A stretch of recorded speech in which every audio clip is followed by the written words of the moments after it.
This is I Have No Title and I Must Podcast, the show where we discuss any and all aspects of pop culture that is on our mind. We are your hosts, Tyler and Chris. And before we get started today, in about 3 to 4 weeks' time, we're going to do like end of the year wrap up on the podcast before we take a break for the holidays. So if there's any specific thing you want us to hear us talk about, or if there's any questions you want us to answer, either write in on our social media or leave a comment below on today's episode. Doctor Who's 60th anniversary is right around the corner, and I assume that if you clicked on this, you've seen the title, you're a Who fan. But if some chance you only clicked out of this to be nice to us, or you did it by accident, don't leave yet, because this may actually be the perfect point to jump on, because we've discussed Doctor Who before where we think you should start, but with the changing of showrunners, I think this is going to be like a soft reboot. That's what the rumor is. Yeah, I've tried not to spoil too much for myself, but the 60th anniversary special is going to be broken up into 3 parts, will be on Disney Plus, and all new episodes thereafter will be on Disney Plus. So this could be your perfect jumping on point. Are they getting because they're on HBO Max, right? Whatever Max is going to be, it's called Max. But yeah, all of the, at least from 2005 and on,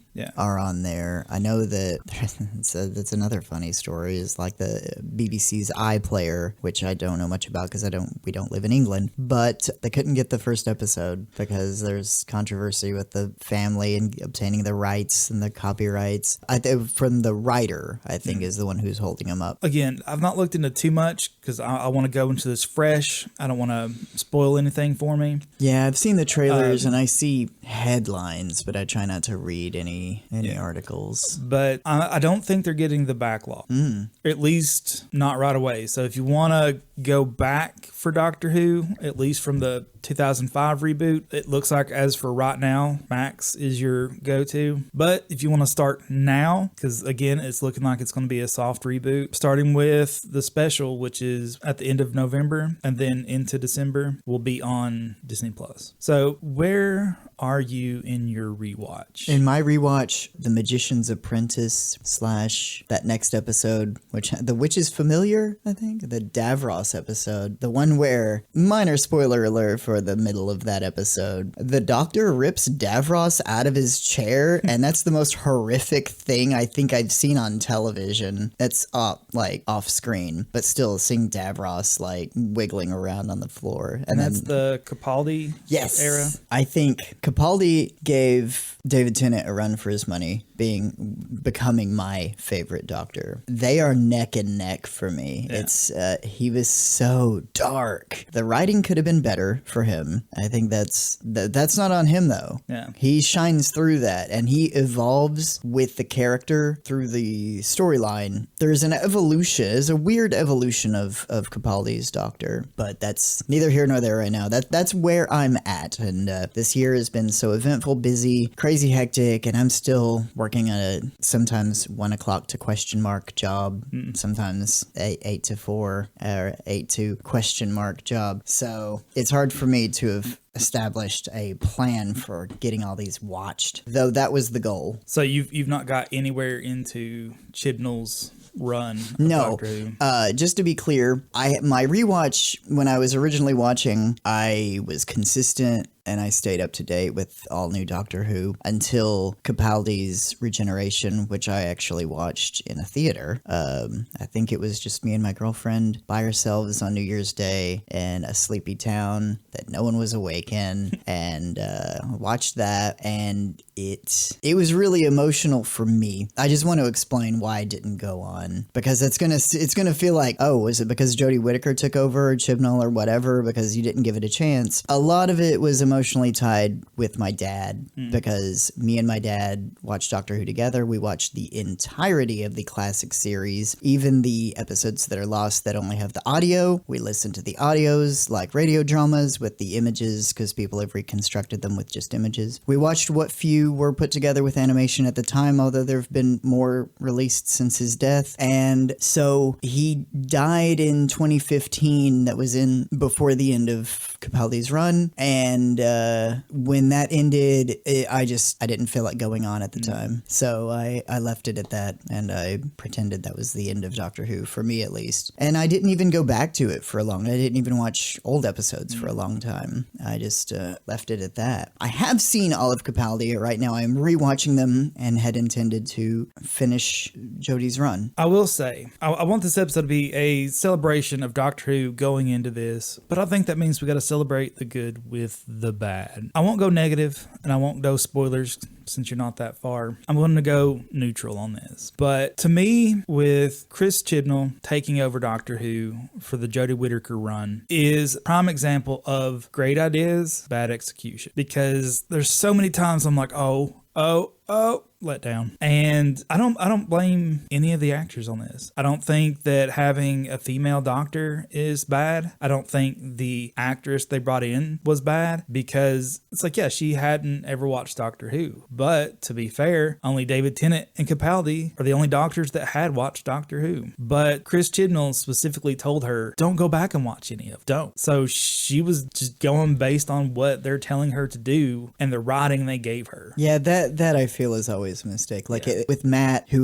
was really vocal about not knowing anything about it, he was at least given homework and told to. Which I think, given that his name is, why can I not think of the guy who took over from Russell? Moffett. Yeah. Moffett, I think, had a certain idea for Matt and wanted to guide him, and then Matt zeroed in on the second Doctor. So, and that became his main inspiration for it. Maybe even he cited, I think, Tomb of the Cybermen. So maybe just a few episodes from those, when I'd like to think like, oh, they gave him all this homework and he went home and like really slammed it. He probably just stopped at a couple episodes and was like, I'm good. Got it. I feel like most of the characters in this run, I just didn't connect with. They were flat. It's almost like Chris Chibnall was only trying to check boxes, but failed to look at what Doctor Who had already done. It's like, okay, we've got the old character. We've got the minority characters. All right, we got the gay character. We've got the female characters. But Doctor Who's already done that better. Mm-hmm. Because you had Mickey and Martha, both better characters than what we got with the... Yasmin? Well, Yaz was probably the closest to having a solid character. I'm trying to remember the other two's name. Ryan. Apparently it did not have a profound impact that's what on I'm you. saying. Like, I just watched these and I'm trying to remember the names. No, it was Ryan and Graham. And it's like you had something that could have been interesting and you just never went anywhere with it, because their whole relationship was Graham is a white man, Ryan is a black kid, and was being raised by his grandmother. And Graham was married to his grandmother. So it's like his step grandfather. So it's like them trying to realize that their family essentially was their art. But it just was like one episode of maybe a character development. And then they were just like the goofy buddy sidekicks from there on out. And arguably the grandmother was the more interesting character. It'd be like that sometimes. Yeah, like you could have left those two out and just doubled down on Yaz. I think that would have been the better route to go, because it's just like the other two were just there. Because like even Ryan was supposed to be like, oh, okay, we got a disabled character in here now. But it's like one episode, they really hammered down on it and then just ignored it the rest of the time unless they needed it. You mentioned this before, but I've forgotten. What was the disability? It was some kind of equilibrium disability, because like the whole point was him trying to learn to ride a bike and couldn't, because he couldn't keep his balance on it. And it's just like they went really hard on it for like one episode and then just forgot about it, unless it was like... So was this an 1980s sitcom, like after school special? That's... No, even that had more to it, because it's just like he's supposed to have this disability, but it's only like it came up only at plot relevant points. It's just not like, oh yeah, we need some kind of complication for him. What do we got? Oh yeah, he can't do this because of that. Oh yeah, he does have that. I'm kind of glad. So while we're still on Jodie, because this doesn't have anything to do with that, but I think it's relevant to playing the Doctor in general, that all the Doctors, everyone who plays the Doctor kind of has to understand. And I think we should be able to talk about this, because my diagnosis, and I really need to ring that bell hard, because from here on out, you need to paint this as I'm talking from experience, everybody, okay? I'm not making fun of anybody, and if I am, it's playful because I've got it. So now that we've established that, the Doctor's autistic, right? Like, that's confirmed. No. Is it? I don't know that it's confirmed, but Really? I thought you would have my back on this. So you don't necessarily think so. You think he's just ADHD TV? No, I'm just saying, I mean, it's a very strong possibility. I mean, I don't think they've confirmed it. Like David Tennant and Matt Smith back to back. No. I think that all but confirmed it. The way they played it. And there are not, I mean, I almost want to say context clues, but the bigger picture in general. I bring that up to say it's important for the actor to, because clearly there's something, it's not just Time Lords that act this way. It's like the Doctor is the outlier, right? He's the weird, quirky one. I mean, you look at even one of the more serious Doctors, like the third Doctor had his moments in that regard. The second Doctor, the fourth Doctor, the sixth Doctor, the seventh Doctor, and the eighth Doctor, 10, 11, 12, especially, it's either extreme. I think people want to say like, no, he's just ADHD, you know, maybe the hyperactivity disorder as well. But I think there's a strong case for all the basic tenets of autism in there. Now, I'm not critiquing Jodie. This isn't just to say that, because I think there's more and more avenues to talk about autism these days, and people can. But I don't think in a way that's serious enough, because I think there's a lot of people who are getting late stage diagnoses. That's how many, there's a lot of people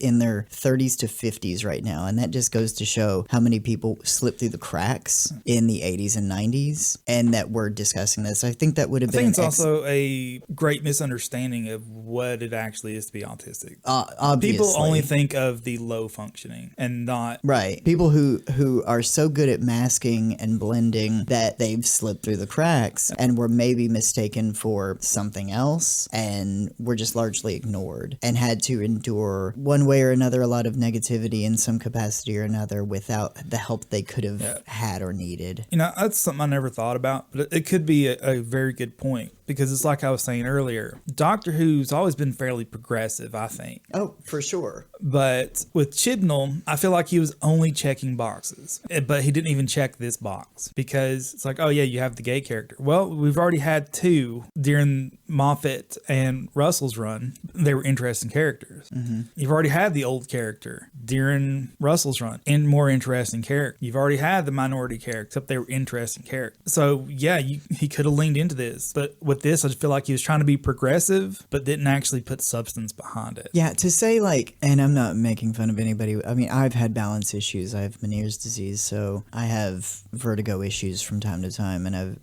it comes and goes. There's days that I've heard about other people having to spend in bed and think there was a day I saw you at Kroger and avoided you because I was having such a bad day with that. I was just trying to get in and out, and I knew that if I saw you and Sarah that I would have to stand leaned up against something, and I didn't want to have to explain what was going on, so I got back to my car as quickly as I could, and I felt bad about that, but I'm telling you now.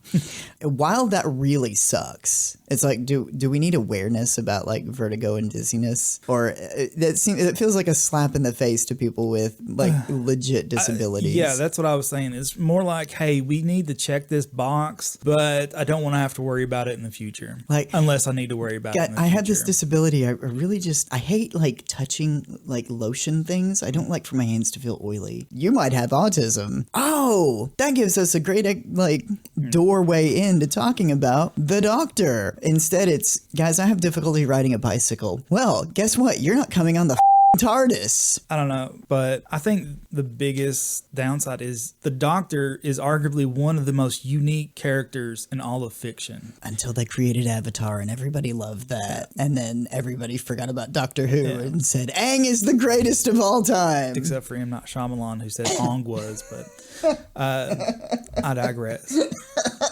But no, I feel like one of the great things with Doctor Who is, again, what you said could be on that spectrum, but to me it was just the different faces of the Doctor. You had that childlike wonder to the smartest person in the room to that righteous fury. And I feel like this run had none of that. Almost got to see it once. And I'm like, yes, finally, there's the Doctor. And it's just like, no. And I'm like, what is it? We're trying to be so progressive that we can't say the woman can't get angry. It's like, that's the one Doctor that can't get angry. It's like, because it's like, what you're afraid she's going to be perceived as like a bitch or something? That's, with Doctor Who, they, there's this kind of trope about the angry doctor, like which doctor is the angry, like the sixth Doctor is the angry doctor and the third Doctor is the angry doctor. But that's the thing, is they all have that trait. Everybody, and it's so weird to hear people talk about that. Having seen all of the classic series, every single one of them has like the darkest moment of every Doctor. There's always that one. The first Doctor, during their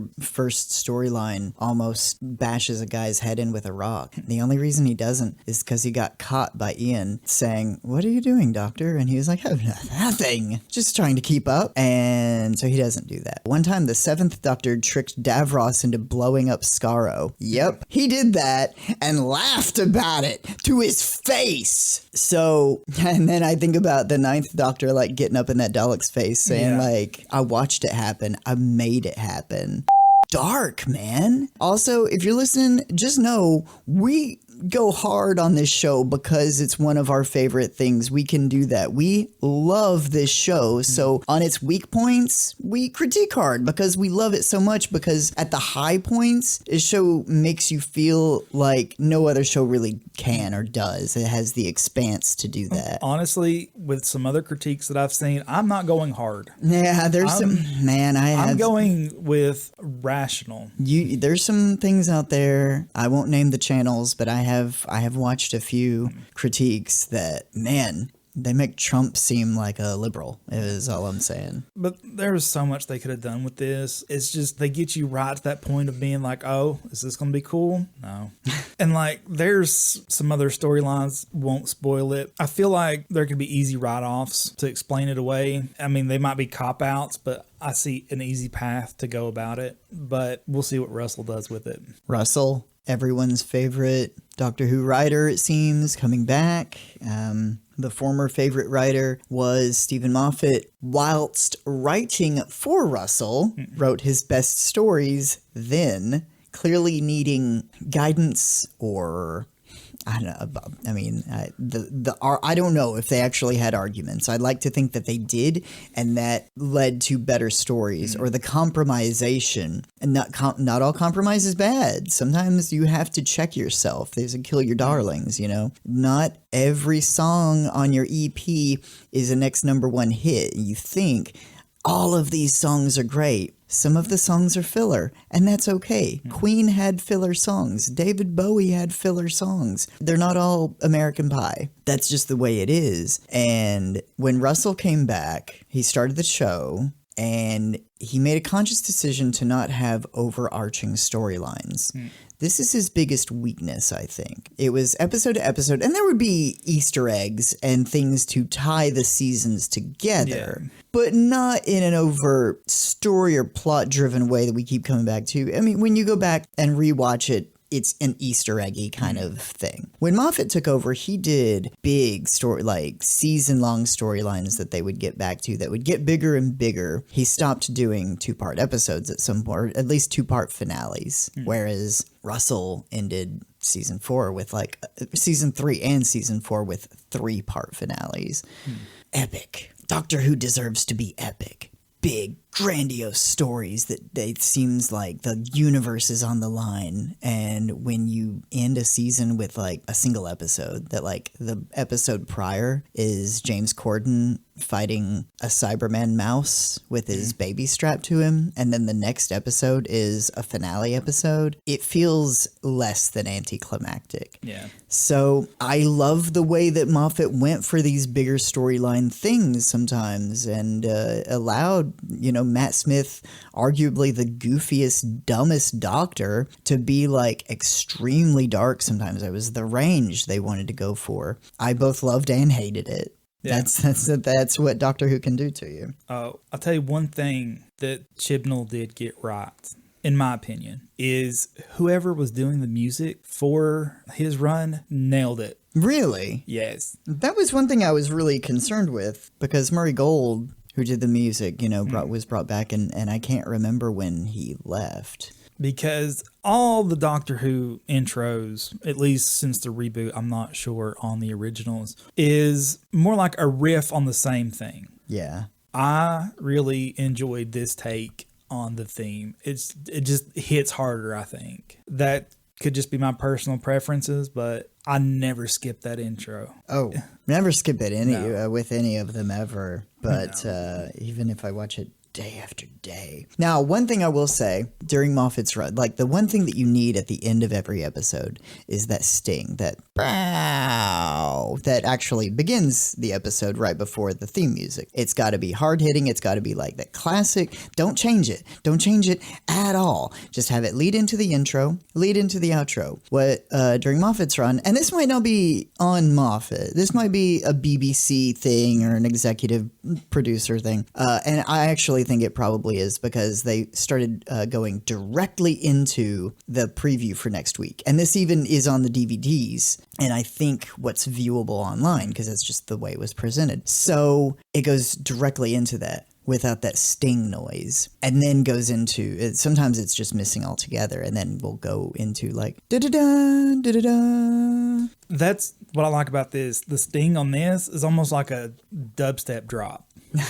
So you get that, and then it goes into it. I'm like, oh, it just hits harder. And it's, I don't know, it's just more, instead of like that orchestral thing, it's more like hard hitting rock or something. Yeah, which also Capaldi, who is a multi-instrumentalist musician, I believe. Yeah, him and Craig Ferguson used to be in a punk band in Glasgow. I thought that was hilarious. There's that episode where he plays guitar. I love that episode. But then, when he's down in the pit and he starts playing Pretty Woman to let Clara know he sees her. Just watched.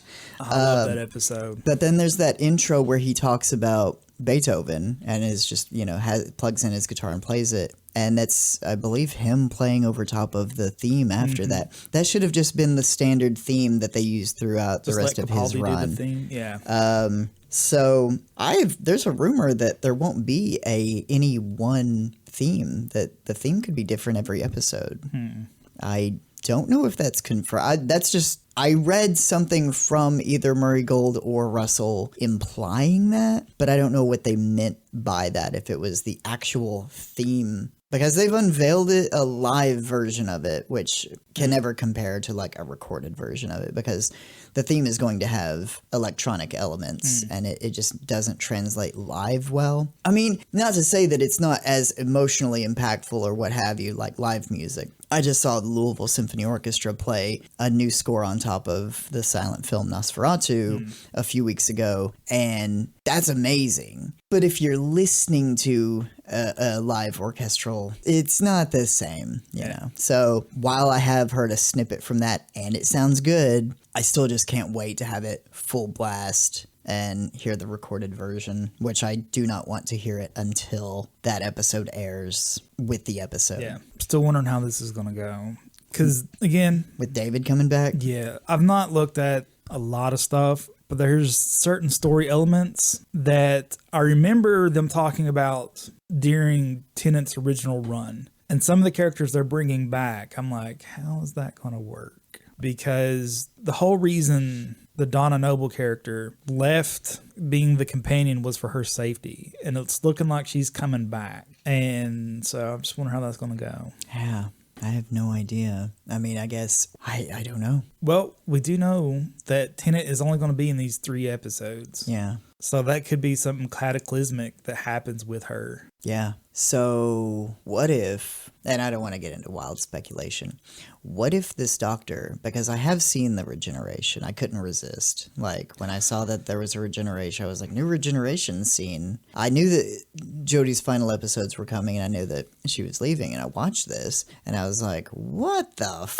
Even when Matt first took over, And me and some friends were enjoying the show for what it was. I had this friend, Jeremy, who's like, and my dad would say this too, what if David Tennant, came back? And I was like, that wouldn't work. They couldn't do that. They couldn't make it make sense. They've never done it before. It couldn't work. And now they've done that. Except it wasn't a typical regeneration. There was something weird that happened at the end there, right? That it is yet to be explained, because then he gets, about 10 seconds of screen time, repeats a different version of the same line he said when he first came in about new teeth. That's weird. And then that's the end of the episode. Except there is another version of that doctor who, if depending on how the timeline synced up, might look about like this. Who knows? Maybe this is that other doctor from that parallel timeline, Dr. Number Blue, that was left with Rose. And somehow something got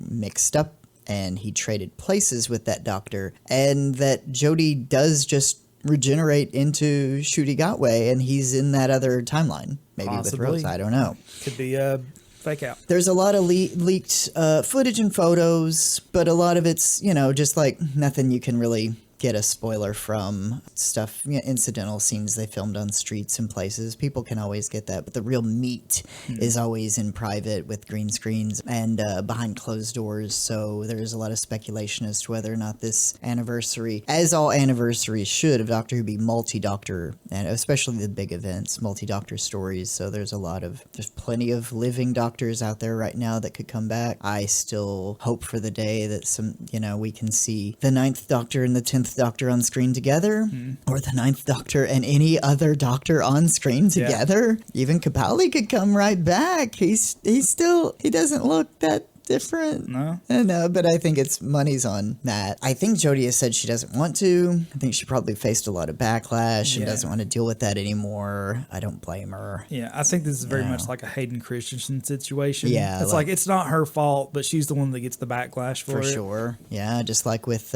Rey in Star Wars, or to a lesser extent, but still basically the same, Brie Larson, Captain Marvel. Captain Marvel is coming out. I'm going to go see Captain Marvel, and I'm looking forward to it. I think this one looks good. I'm not just saying I'm just going because it's a Marvel movie or it's a comic book movie. I am, but at the same time, there's other ones that I didn't think Black Widow looked that good. It looks like an espionage film with some very few characters in it that I know and like. I hope it's good, and it was okay. Yeah. This one I think looks good. I think it looks good. I think it looks funny, and it's got a lot of action in it. Having said that, people don't like certain people. Yeah, I'm saying if you go into Jodie Whittaker's run not pre-hating it, like if you don't go in with that mindset, you can pick out certain instances where you can tell that had she been given the ability to let go and be the Doctor, like we've seen with Tennant, she could have done a great job with this and almost get to see that rage in some point. But I feel like they focus too much on that child wonder here and not on the other faces of the Doctor. There's just certain glimpses you get to see that she could have done this. So it's not her. It is clearly the direction that Chibnall pointed it at. So after having apologized enough for saying these things, remind me again, who's your Doctor? David Tennant, for sure. Is your favorite episode still Silence in the Library? Yes. I think, and again, I haven't re-finished, but I know that some of the episodes, even with Capaldi's acting being perfect throughout, for the specific stories, the writing sometimes, I don't love Moffett's writing. He kind of pigeonholes a lot of women. He writes a lot of women the same, and he writes a lot, there's a little, almost a little too much just shut up, shut up becomes a catchphrase for some characters. But when he gets into some good, meaty dialogue, some of it's really good. And 2 episodes that actually surprised me a bit that had some wide-ranging things. But I think maybe my new favorite episode is Listen from Capaldi, when there was a good one. It's just a thing you can't see. And having said that, it dips into territory that I'm extremely conflicted about, that I know that they've done some of this with, Chibnall did some of this with his run. Don't dip too hard in the Doctor's past. Don't ruin the mystery. Everybody knows that. But then they're like, well, what else are we going to write about? We have to do this before somebody else does it and screws it up, or my name won't be on it. So for better or for worse, these narcissistic writers writers think. I don't even care if it's bad. I just have to do it. But that episode is genuinely like kind of terrifying when Clara looks at the screen and the doctor is getting like sucked out into space and he's just hanging on by a thread. That is one thing that going into Capaldi's run, a lot of the episodes I feel lacked.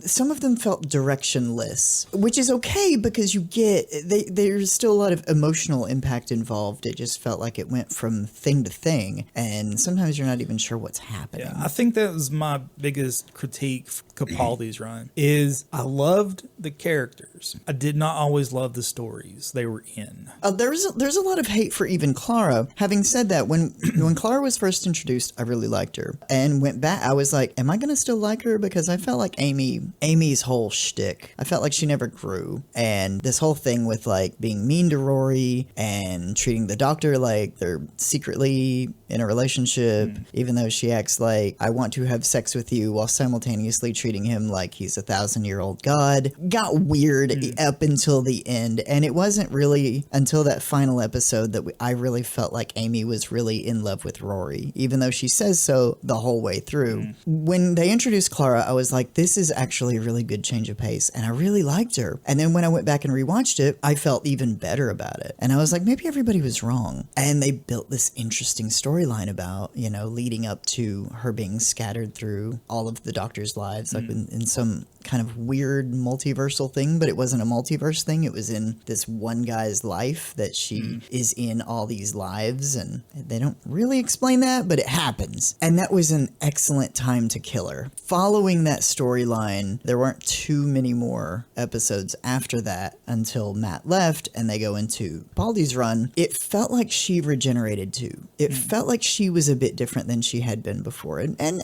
my girlfriend pointed out that you're not the same with one person. The way that I interact with you is completely different than how I interact with somebody who's completely different from you. So new doctor, new relationship. That's fair, but I felt like Clara was really quite different.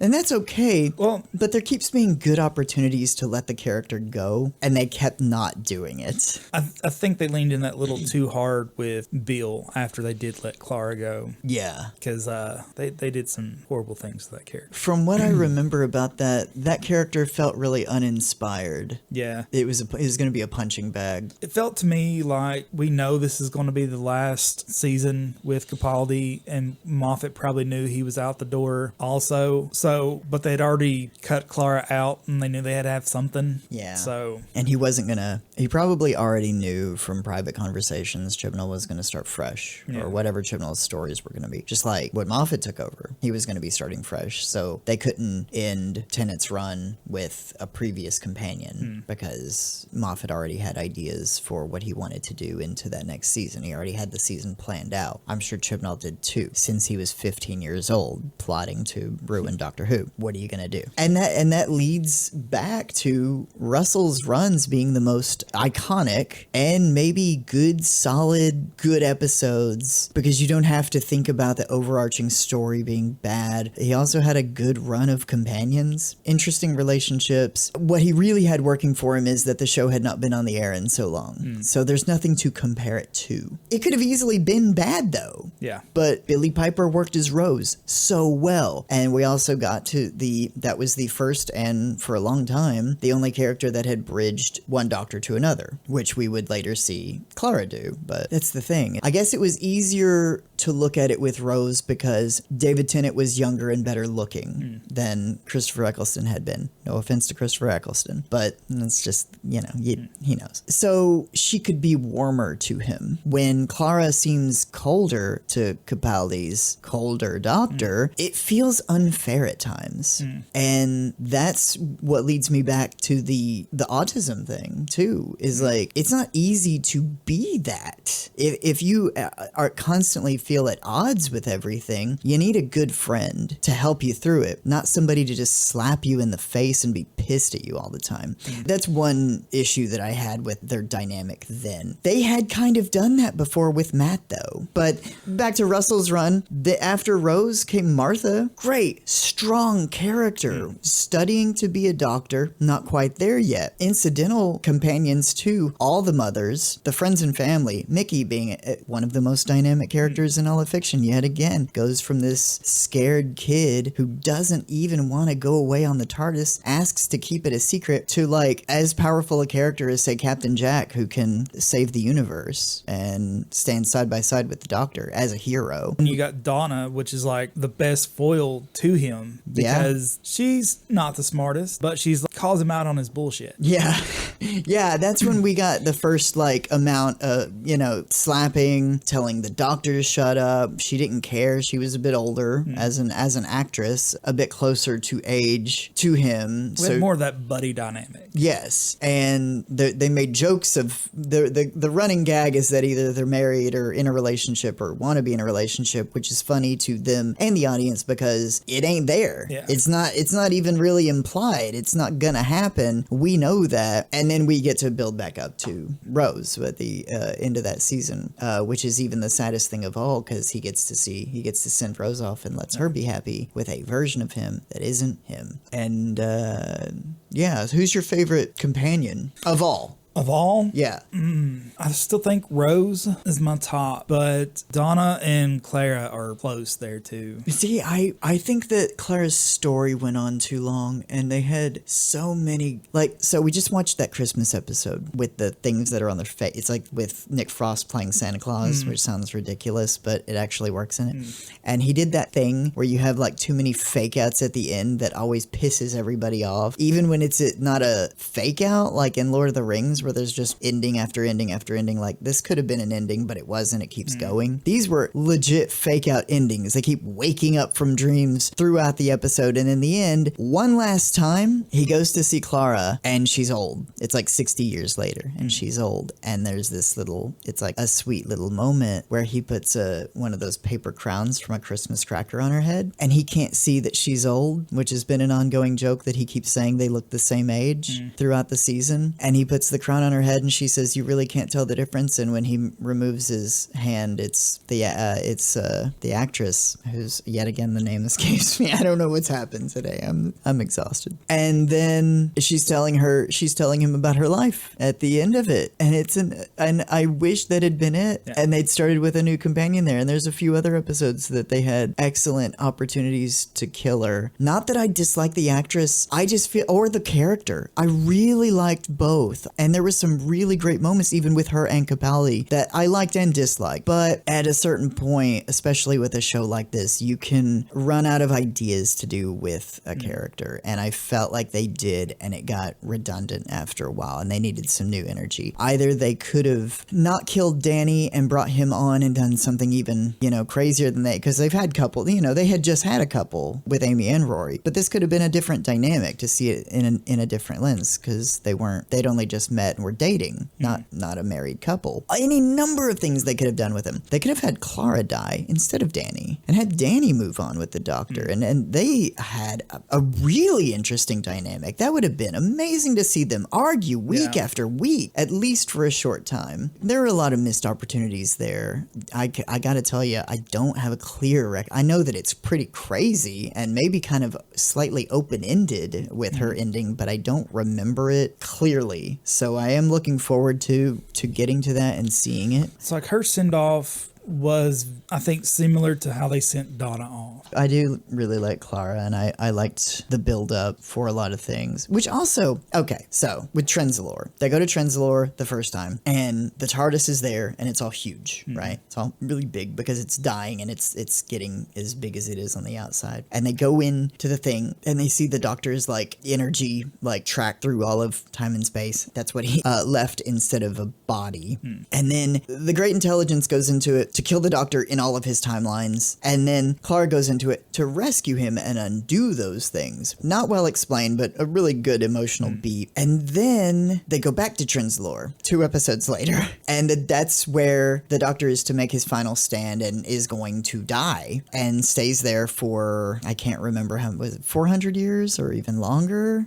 Maybe, I can't, maybe, no, I don't, it was a while. And he's on his last regeneration, which is explained because there's the War Doctor, you know, he snuck all that in. There's the War Doctor, which was a regeneration that we hadn't counted before. David Tennant's extra regeneration, where he just was able to not fully regenerate, but it counted, and making Matt Smith the last incarnation of that run. Clara then pleading with the Time Lords to give him a new regeneration cycle set or what have you. Did they just rewrite history? Did they undo the episode prior? Was that a paradox? Because he didn't die there. Does he still go and die there in the future, or was that completely undone and that timeline collapsed where Clara went into his time stream? That's a very good question. It never gets explained in the show, and I never thought about it until rewatching it. And as I'm rewatching it, I'm thinking, is that why she seems so different after that? The next time we see her after that, she's like teaching in a school, like her personal storyline has like jumped forward dramatically. And then going into Capaldi's run very shortly thereafter, she's extremely different.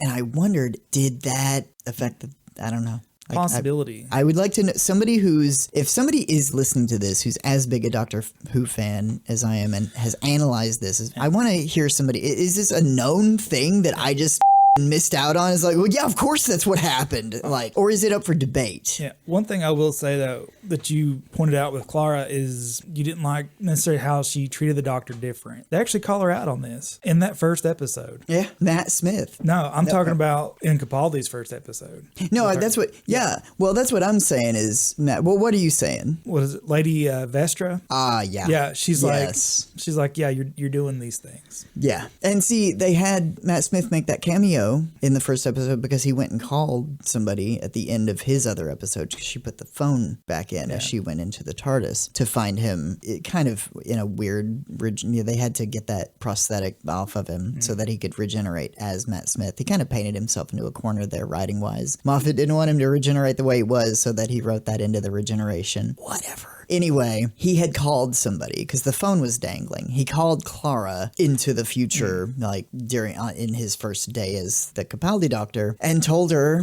to watch out for him. He needs you. He is the Doctor. That's another thing that makes me think they did collapse that timeline because she had kind of experienced knowing all of him and had a better understanding of that, we would assume, than any other companion ever. Can even snap her fingers and open the TARDIS door. But when the young, that's all I'm going to leave it at because I do not think Matt Smith is good looking. But when the young, fresh-faced Doctor disappears for Capaldi, a real Doctor, she doesn't like it. And I think that even though they never were romantic in any way, that they act like they had been. It's like it just changed her understanding of the Doctor. Yeah, I felt like she would have been the one to accept him the most. But I think she was supposed to be, and I hate to say this, but this is what I think is Moffat's rationale. And I also saw this in real time because I know fans and I know friends who said a lot of girls stopped watching the show because they were only watching for David Tennant and Matt Smith. These things happen. And I think it was his appeal to say like, yes, I get it. Matt's gone, but Matt's asking you to stay. And that's pandering to just write good stories and people will stay. The real fans, at least. If somebody's watching for an actor, if they had anybody else playing Loki, people might not be watching Loki, even though it's really good right now. But Tom Hiddleston's good looking and a good actor. What are you going to do? They brought in John Travolta. Well, you get a different demographic. Anyway, there's plenty of things to ponder about this show. I wonder if anybody has thought to ask Moffat about that, because I've not seen an interview or him talking about that, but that feels like a missed opportunity as well. Just like all of Chibnall's run. Yeah. So I will say, I know a lot of people upset about some of the decisions he made, but I think there's an easy explanation. Whether or not they take this route and try and explain it away, or if they're just going to ignore the fact that it happened. But all the things that people have a problem with, narrative-wise, not actors or characters and stuff, can be swapped away because all this new information came from an enemy of the Doctor. He lied. Bam, problem solved. yeah, as much as Moffat likes to say, rule one, the Doctor lies, and remind people, the Doctor lies all the time. It's not for a game, it's usually for protection and usually other people's protection. The Master lies even more, right? And it was the Master. Be like, the Master lied to the Doctor because the Master wants to hurt the Doctor the most. How to do that? Lie to him about his own existence and then create something to make them believe it. Yeah. So that's my write-off. Yeah. I mean, it might be simple, might be just big cop-out, but narratively, it fits. There's a book for the classic series called The Discontinuity Guide for Doctor Who, and I can think of no better title for this show. For Star Wars and Star Trek, there are people keeping track, and while they try their damnedest to keep the canon in line, and now there's a lot of canceled continuity with Star Wars, and there's contradiction, like George Lucas says, there is no episode 7, 8, and 9 or anything beyond my 6, because I came up with it. I wrote, he's on record saying that. I think he also doesn't consider the original novelizations really canon to his stuff because he did not write them. It's just like that's glorified fan fiction. With Doctor Who, though, nobody's looking over anybody's shoulder. Things were contradicted one episode to the next. Sometimes there were contradictions made in classic series, like within the same storyline. Well, I think we can explain that easy too with something they said in the show, which is he says there's certain things in time that are fixed. Other things can be changed. Maybe the things he's changing and the things he's doing Around him are not set, or they're changing everything else. Yeah. Because if they can be changed here, it means they can be changed there. Right. So that could easily explain the contradiction. How is a duck pond if there aren't any ducks? Yeah. It used to be a duck pond, but the ducks aren't there anymore. Yeah. That the resetting of that timeline with the Big Bang, the Pandorica opens, they didn't know about the Daleks from the Journey's End storyline that Russell had done at the end of his run, toward the end of his run, at the end of season 4. So with him rebooting that made me wonder, did that reestablish that previous timeline? Would their memories have returned? Or did that also make that a parallel storyline where the things were different from there? And not something that's fully explained either. So, they even call it out on one episode. They're like, doesn't everyone remember last Christmas when there's a bunch of ghosts running around? Right. And they're like, no, they don't. And then, or like the giant Cybermen or the Tyrannosaurus, all Christmas episodes. So yeah, that's one of those things they have to keep, and if they can't explain it away like that, because there were classic episodes where Cybermen and Daleks were in modern present day, but then somehow there's no record of it and nobody knows except for Unit, who has right, but maybe they have like some sort of time shielding technology that allows them to know about things that can happen. I don't know. Anyway, I'm gonna talk myself into a circle, an Ouroboros circle of a snake eating its own snake. Anyway, before Silence in the Library used to be my favorite episode too, and not that it isn't anymore. I've constantly said Moffat had like his best episodes, which were some of the greatest episodes of all time under Russell's run. And I want to make sure to give him that credit because I know that he was capable of more. I wish that he and Russell could have worked together somehow, but you know how narcissism goes. Because under Russell's guidance and Moffat's writing, they took these things. When I seen the preview of what's going to happen in the next episode, I'd be like, oh man, that sounds lame, man. I don't want to watch that. But I got to get on to the next one. Then it'd just be like my favorite episode. Yep. It's like, how did they turn this around? Because it looked like it's going to be so boring, but yet it was the most compelling. Yeah. What do you want to talk about next? I don't know. Other than getting into a bunch of speculations or running around in circles. Yeah, I really think we were given something different with the Regeneration where, you know, the clothes regenerated for the first time ever. He could have Russell could have I know there's this want or need to have Jodie in her classic look. I think it's referred to as Steve Urkel chic, but they could have easily had her in anything else, really anything else. They were shown the other she was in some like mashup outfit of like all the I don't know what was going on, but I've seen it where there's you don't tell me. I'm actually really curious to see how that played out. They could have had her in that, because that have been like David Tennant's wet dream to like just be in that outfit anyway. I'm sure that's what his pajamas are. But then, and they had the other doctors in those like the red Time Lordy roby outfits. They could have even had her in that and had David Tennant regenerate from that. But even Russell's a gay icon at this point as an author for modern television and nonfiction, writing his his journey through Doctor Who as a gay man and being able to helm this and working his way up through those ranks. The respect he commands online, even he said having David Tennant appear in that costume would have been, I can't remember the exact words, but it wasn't good.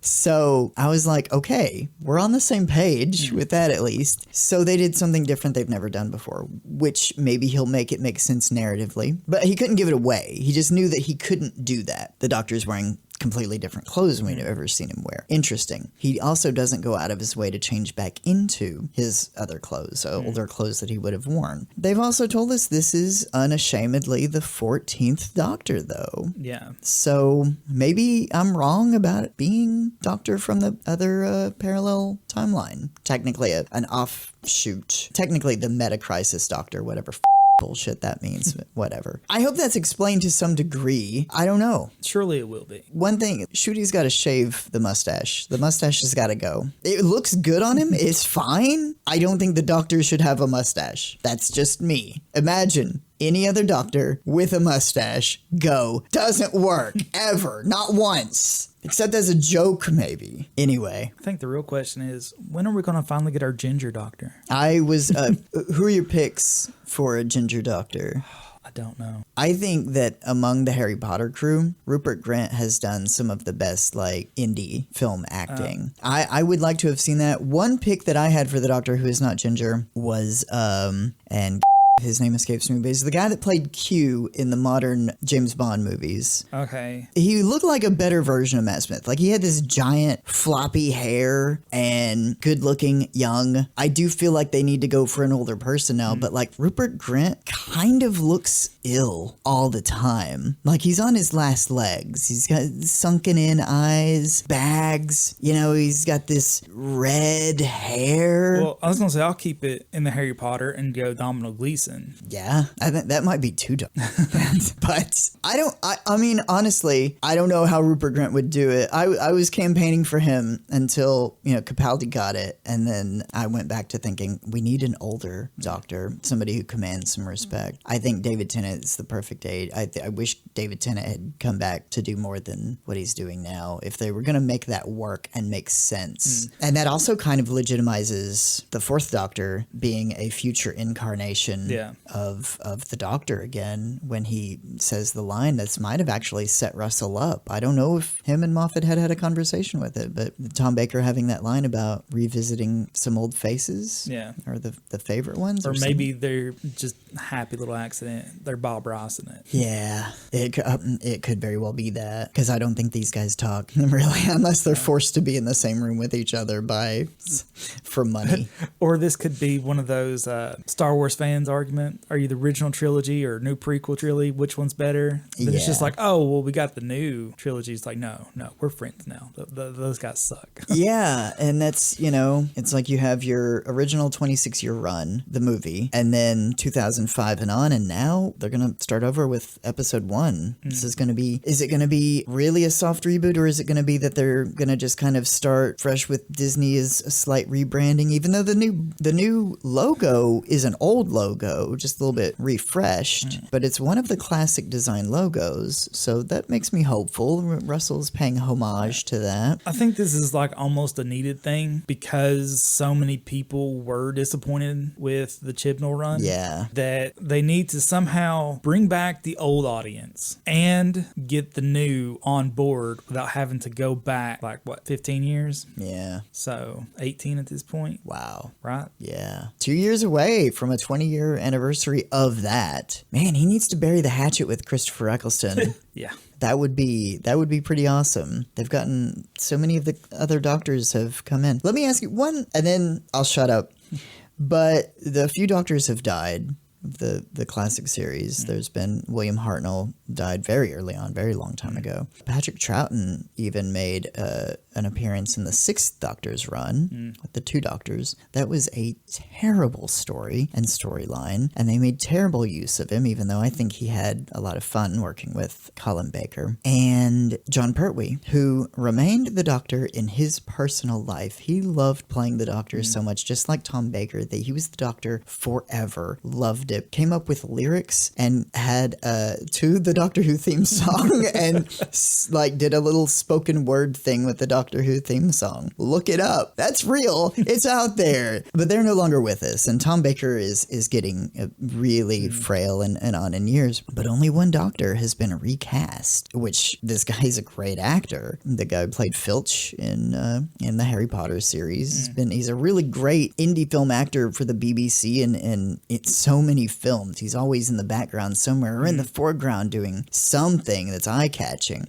What do you feel about his portrayal of William Hartnell in An Adventure in Time and Space and reprising his role to play multiple times now the first Doctor, the Doctor? I mean, I'm not as attached to the first Doctor. I've not really watched a lot of those, just like one or two in passing. That's honestly what I feel like a lot of modern fans would have to say. If they've not really seen it, they wouldn't know the difference. So I will say, on a professional standpoint, that he's probably the best choice for that. Yeah. I can't imagine somebody doing better. No. Unless there's just like some complete unknown out there that's just been practicing in their basement or something. Yeah, which he already had he had played a villain, like a really vile villain in the dinosaur episode, the dinosaurs on a spaceship. He was the bad guy in that. So to come back and play this, I enjoyed An Adventure in Time and Space. That was a great celebration of Doctor Who and its origins. For anybody who watched that, it's well worth it. And then it was